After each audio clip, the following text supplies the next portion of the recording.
Kharkiv is the second largest city in Ukraine. It lies at the confluence of the Uda, Lopan, and Kharkiv rivers. Kharkiv was founded in 1654 as a fortress, and after these humble beginnings, it grew to be a major center of industry, trade, and Ukrainian culture. Now, Kharkiv plays a significant role as a communication center. It is a large rail junction. It's got several trunk lines converging on it, and a number of mainline stations.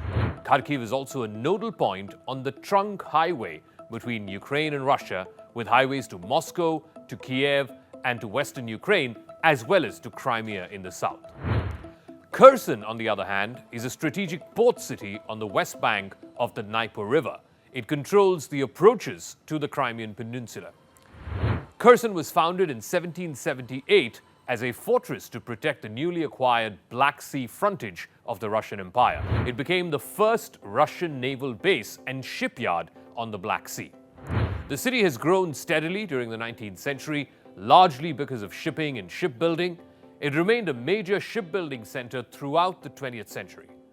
On Crux Decode this week, the second and third largest cities of Ukraine, Kharkiv and Kherson, both of which were captured by Russian forces, there now seems to be a major pushback. A pushback so strong that if it reaches its logical conclusion, it could change the very course of this war.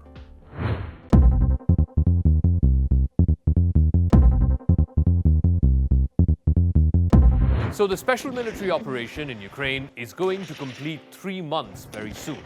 And it is clear that this entire military effort is reaching a tipping point. A bit of a turn of efforts, if you will see, over the next few weeks. It is not quite what Vladimir Putin or Russia were expecting or planned for.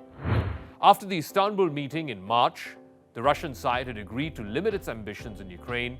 It dropped the idea of capturing Kiev, the capital, and instead went back to its original plan, which was of liberating the Donbas. So a bulk of the Russian troops were concentrated in the east of Ukraine. The second objective was to lead to the fall of southern cities like Kherson, Mariupol, and Odessa. This was to ensure that there is a direct Russian connectivity between Donbas and Crimea, giving Russia direct access to the Black Sea. Over the last week or so, what we have seen is rather interesting. We have seen Russian forces begin to culminate in the east and in the south of the country. That is, that they have now moved from the offensive part to the defensive part. And on the opposite side, conversely, the Ukrainians have moved from the defensive part to the offensive. Two areas where this is very obvious are Kherson and Kharkiv. Kherson, like I said a moment ago, is the third biggest city in Ukraine.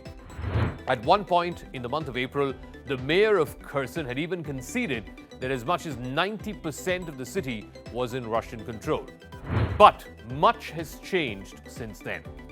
The Ukrainians have pushed the Russians back towards the outskirts of the city, which, if it were to continue, will make the Russian planned annexation a bit difficult.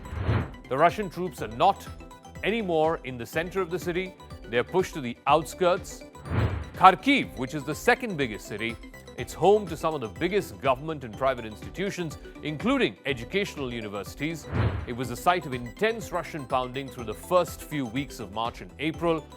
The Ukrainians have almost now pushed the Russian military out of artillery range in the city of Kharkiv. In fact, in one place, they have pushed so hard that the Russians have gone all the way back to within 2 or 3 kilometers of the international border between Russia and Ukraine. So this significant pushback in the second and third biggest cities in Ukraine is really putting a spoke in the wheels as far as the Russian military is concerned.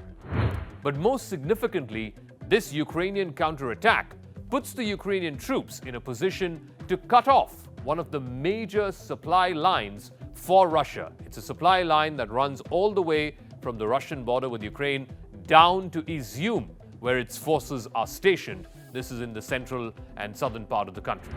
The whole Russian tactic or idea was to encircle Ukrainian troops in the east. Now, though, after this Ukrainian counterattack or pushback, what have you, the opposite seems to be happening on the ground. It is the Russian troops who have been encircled. Now, for those who don't remember, Izium is the place where the Russians have concentrated a large number of their forces.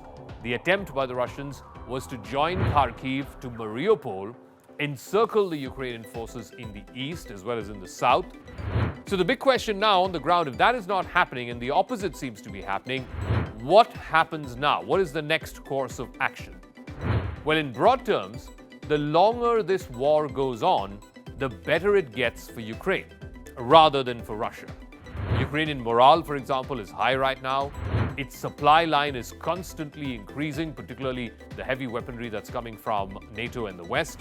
The Ukrainian troops are on the offensive. They've changed their tactics for the first few weeks, and in fact, the entire month of the war. Their tactics were defensive in nature. Now they are propelling onto offensive tactics. Russian morale, on the other hand, is rather low. In some places, there's visible evidence of soldiers collapsing. Russian supplies are becoming more and more constrained, and there is active talk of bringing in conscripts because the regulars, their numbers are running thin and their morale is also running low. So Russia has probably run out of precision munitions, for instance, like precision-guided missiles, and sanctions are only going to increasingly constrain Russia's ability to make new weapons. But that is not all. We have also seen a Russian culmination, and this continues. This sluggish phase of the war will continue over the next few weeks and months.